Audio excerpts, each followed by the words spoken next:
ನೋಟ ನೋಟ ನೋಟ ನೋಟ ನೋಟ रुको जरा सबर करो बोला धक्का बुक्की ಚುನಾವಣೆ ಯಾನು ಮಿಥುನ್ಗೂ ಓಟ್ ಕೊಡ್ತೆ ಮಿಥುನ್ ರೈಗೆ ಓಟ್ ಕೊಡ್ತೆ ಕಾಂಗ್ರೆಸ್ ಏನು ಪನ್ಪೆ ಫಸ್ಟ್ ಓಟ್ ಏನ ಆಯ್ತಾ ವಿಧಾನಸಭೆ ಕರೆಸರ್ತಿ ವಸಂತ ಬಂಗೇರ್ ಮೇರೆಗೆ ರಕ್ಷಿತ್ ಶಿವರಾಮಗೆ ಓಟು ಕೊಡ್ತೆ ಯಾರು ಓಪನ್ ಮಾಡ್ಬೇಕು ಇಂಕದ ಹಾಲೈಟ್ ಮುಚ್ಚುವರಿ ಜಾನೊಂಜಿ ಧರ್ಮದ ಪ್ರತಿಪಾದನೆ ಸತ್ಯದ ಪ್ರತಿಪಾದನೆ ಮಲ್ಪನೆ ಕರಿನ ಲೋಕಸಭೆ ಚುನಾವಣೆ ಮಿಥುನ್ ರೈಗೆ ಕೊಡ್ತೆ ಈ ಸರ್ತಿದ ಮುರಾಣಿದ ವಿಧಾನಸಭಾ ಚುನಾವಣೆ ರಕ್ಷಿತ್ ಶಿವರಾಮಗೆ ಓಟು ಕೊಡ್ತೇನೆ ನಾವು ಕಾಂಗ್ರೆಸ್ಗೆ ಓಟ್ ಕೇಳ್ತೇವೆ ಅರೆ SDPIಗೆ ಓಟ್ ಕೇಳ್ತೇವೆ ಇನ್ನು ಮುಂದಕ್ಕೆ ಹೌದು ಏನಿವಾಗ ಇಂತಹ ಹೇಳಿಕೆಗಳನ್ನ ಕೊಟ್ರೆ ಅದು ತಪ್ಪ ಅಂದ್ರೆ ನನಗೂ ಒಂದು ಪಕ್ಷ ಸಿದ್ಧಾಂತ ಅನ್ನೋದಿದೆ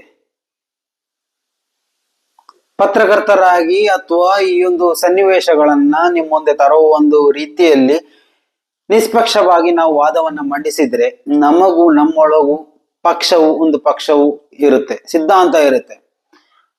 ನಾವು ನಮ್ಮ ಅಭ್ಯರ್ಥಿಗಳಿಗೆ ಮತ ಹಾಕುವಂತಹ ಚಿಂತನೆಗಳು ನಮಗೂ ಇರುತ್ತೆ. ಅದನ್ನ ಬಹಿರಂಗವಾಗಿ ಹೇಳುವುದು ತಪ್ಪ. ಯಾಕಂತಂದ್ರೆ ಮಹೇಶ್ ಶೆಟ್ಟಿ ತಿಮ್ಮರೋಡಿ ಅವರು ಸೌಜನ್ಯ ಪರ ಹೋರಾಟದಲ್ಲಿ ನೋಟ ಅಭಿಯಾನವನ್ನ ಕೈಗೊಂಡಿದ್ದಾರೆ.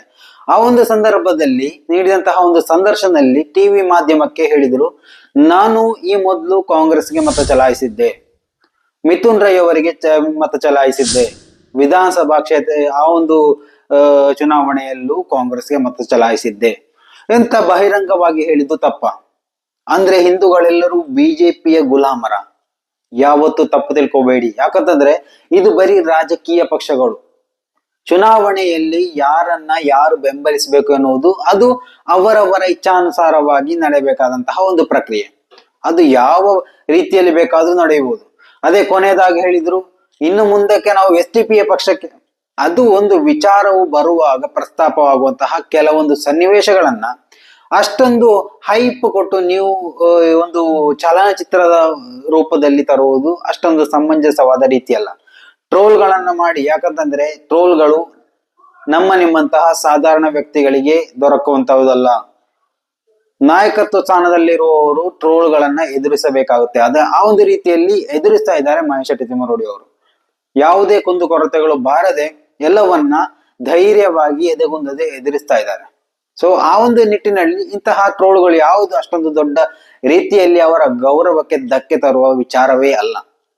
ಸೊ ಆದ್ರೂ ಒಂದು ವಿಚಾರ ಎಲ್ಲರೂ ತಿಳ್ಕೋಬೇಕು, ಸೌಜನ್ಯ ಪರ ಹೋರಾಟಗಾರರಲ್ಲಿಯೂ ಸೌಜನ್ಯ ಪರ ಹೋರಾಟಕ್ಕೆ ಧುಮುಕುವ ಮೊದಲು ಪಕ್ಷದೊಂದಿಗೆ ಬೆಳೆದು ಬಂದವರು. ಯಾವುದೇ ಒಂದು ರಾಜಕೀಯ ಪಕ್ಷದಲ್ಲಿ ನಿರ್ದಿಷ್ಟವಾಗಿ ಮತ ಚಲಾಯಿಸಿದವರು, ಕಾಂಗ್ರೆಸ್ ಪಕ್ಷ ಇರ್ಬೋದು, ಬಿಜೆಪಿ ಇರ್ಬೋದು, JDS ಇರ್ಬೋದು, ಇನ್ಯಾವುದೇ ಪಕ್ಷಗಳಿರ್ಬೋದು.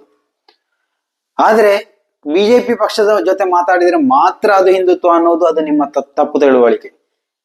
ಕಾಂಗ್ರೆಸ್ ಪಕ್ಷದಲ್ಲಿದ್ರು ಅಥವಾ JDS ನಲ್ಲಿದ್ರು ಹಿಂದುವೇ, ಮುಸಲ್ಮಾನನೇ ಅಥವಾ ಕ್ರೈಸ್ತನೇ, ಅದರಲ್ಲಿ ಯಾವುದೇ ವಿಶೇಷತೆ ಇಲ್ಲ. ಬಿಜೆಪಿಯಲ್ಲಿ ಇದ್ರು, ಇವಾಗ ಬಿಜೆಪಿಯಲ್ಲಿ ಅಲ್ಪಸಂಖ್ಯಾತರ ಮೋರ್ಚಾ ಇದೆ, ಅದನ್ನ ವಿರೋಧಿಸ್ತೀರಾ?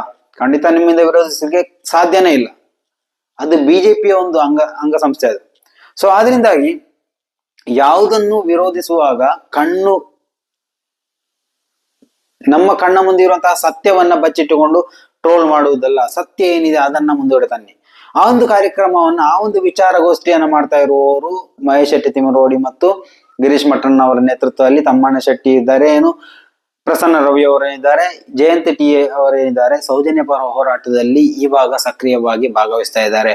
ನೀವು ಬೆಂಬಲ ನೀಡಿ. ನೋಟ ಅಂದ್ರೆ ಬರೀ ಒಂದು ಅಭ್ಯರ್ಥಿಯನ್ನ ಗೆಲ್ಲಿಸೋಕೆ ಇರುವುದಲ್ಲ. ಯಾಕಂತಂದ್ರೆ ಬಿಜೆಪಿಯ ಪಾಳದಲ್ಲಿ ಕೆಲವೊಂದು ಪೋಸ್ಟರ್ಗಳು ಹರಿದಾಡ್ತಾ ಇದೆ. ಇದು ಬಿಜೆಪಿಯನ್ನ ಸೋಲಿಸ್ಲಿಕ್ಕೆ, ದಕ್ಷಿಣ ಕನ್ನಡ ಜಿಲ್ಲೆಯಲ್ಲಿ ಹಿಂದುತ್ವದ ಆ ಒಂದು ತಡೆಗೋಡೆಯನ್ನ ನಿರ್ನಾಮ ಮಾಡ್ಲಿಕ್ಕೆ ಕಾಂಗ್ರೆಸ್ನಿಂದ ಬಂದಂತಹ ಚೇಲಗಳು ಅನ್ನುವಂತಹ ಒಂದು ರೀತಿಯಲ್ಲಿ ಪೋಸ್ಟರ್ಗಳು ಹರಿದಾಡ್ತಾ ಇದೆ. ಇದಕ್ಕೆ ಕೊಡುವಂತಹ ಒಂದು ಉತ್ತರವಾಗಿ ತಿಳಿದುಕೊಳ್ಳಿ. ಯಾಕಂತಂದ್ರೆ ಸೌಜನ್ಯ ಹೋರಾಟಗಾರರಲ್ಲಿ ಬಿಜೆಪಿ ಅವರೇ ಇದ್ದಾರೆ ಅಂತ ಯಾರು ಹೇಳಿದ್ರು? ಅಥವಾ ಒಂದು ಧರ್ಮದವರು ಮಾತ್ರ ಇದ್ದಾರೆ ಅಂತ ಯಾರು ಹೇಳಿದ್ರು? ಎಲ್ಲಾ ಧರ್ಮಗಳು ಸೇರಿ, ಎಲ್ಲಾ ಪಕ್ಷಗಳು ಸೇರಿ ನಿರ್ಮಿತವಾದಂತಹ ಒಂದು ತಂಡವಾಗಿದೆ ಸೌಜನ್ಯ ಹೋರಾಟ ಸಮಿತಿ. ಸೊ ಆದ್ರಿಂದಾಗಿ ಮೊದಲೇ ಹೇಳಿದೆ, ಸೌಜನ್ಯ ಹೋರಾಟ ಸಮಿತಿ ಎನ್ನುವುದಕ್ಕೆ ಧರ್ಮ, ಜಾತಿ, ಭೇದ ಯಾವುದೂ ಇಲ್ಲ, ಯಾವುದೇ ಪಕ್ಷ ಇಲ್ಲ, ಎಲ್ಲಾ ಪಕ್ಷಾತೀತವಾಗಿ ನಡೆಯುವಂತಹ ಒಂದು ಪ್ರಕ್ರಿಯೆ ಆಗಿದೆ ಸೌಜನ್ಯ ಹೋರಾಟ ಸಮಿತಿ. ಸೌಜನ್ಯ ಹೋರಾಟ ನಾಯಕರ ಬಾಯಿಂದಲ್ಲಿ ನೀವು ಹಲವಾರು ಬಾರಿ ಕೇಳಿರ್ತೀರ. ಸೊ ಆದ್ರಿಂದಾಗಿ ಇವು ಯಾವ ಸೌಜನ್ಯ ಹೋರಾಟಕ್ಕೆ ತಡೆಗೋಡೆ ಆಗುವುದಿಲ್ಲ. ನೀವು ಟ್ರೋಲ್ಗಳನ್ನ ಮಾಡ್ತಾನೇ ಇರಿ, ಎಷ್ಟು ಬೇಕಾದ್ರೂ ಟ್ರೋಲ್ಗಳನ್ನ ಮಾಡಿ. ಈ ಬಾರಿ ನೋಟಾಕ್ಕೆ ಮತ ಚಲಾವಣೆ ಅಂತ ಏನು ಇದೆಯೋ ಆ ಒಂದು ಲಕ್ಷ್ಯವನ್ನ ಸೌಜನ್ಯ ಹೋರಾಟಗಾರರು ದಾಟ್ತಾರೆ. ಈ ಒಂದು ವಿಚಾರ ಚುನಾವಣೆಯ ಫಲಿತಾಂಶ ಬರುವ ದಿವಸಕ್ಕಾಗಿ ಕಾಯ್ತಾ ಇರಿ. ಏನೆಲ್ಲ ನಡೆಯುತ್ತೆ ಅನ್ನೋದನ್ನ ಮುಂದೆ ನಾವು ನೋಡ್ತಾ ಇರೋಣ. ಸೊ ಕೊನೆವರೆಗೂ ನೋಡಿ, ನಿಮ್ಮ ಅಭಿಪ್ರಾಯಗಳನ್ನ ಕಮೆಂಟ್ ಮಾಡೋಕೆ ಮರಿಬೇಡಿ. ಜನತಾಯ ಜನರನ್ನ ಸಬ್ಸ್ಕ್ರೈಬ್ ಮಾಡಿ. ಮುಂದಿನ ವಿಡಿಯೋ ಮತ್ತೆ ಭೇಟಿ ಆಗೋಣ. ಅಲ್ಲಿವರೆಗೂ ನಮಸ್ಕಾರ.